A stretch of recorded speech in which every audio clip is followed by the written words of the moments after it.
আমি হুকিয়া ভাবে মিয়া সাহিত্য শাসন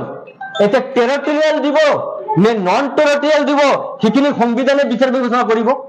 কিন্তু আমি সাহিত্য শাসন লাগিব এইটো আমি দাবী উত্থাপন কৰিছো মুখ্যমন্ত্ৰী মহোদয়ৰ ওচৰত সরকার ব্যবস্থার ওচৰত সংবিধানের ওচৰত আমি সাংবিধানিক যুঁজ দিম যুঁজ এটা হব এইটো ফাইনাল এটা সংবিধান রক্ষার যুঁজ মানৱ অধিকাৰ ৰক্ষাৰ যুঁজ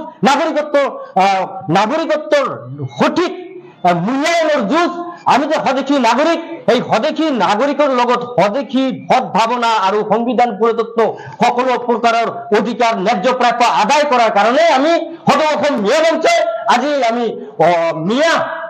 উন্নয়ন পরিষদ নহয় মিয়া সাহিত্য পরিষদৰ দাবী কৰিছো ইয়াৰ ওপৰত চৰ্চা হ'ব লাগে অনাগত দিনত ইয়াৰ ওপৰত প্ৰতিবাদ আন্দোলন ধৰ্মঘট সকলোবোৰে হ'ব কেৱল আজি প্ৰেছ মিট যোগে অসমবাসী ৰাইজৰ আগত আমি ব্যক্ত কৰিছো।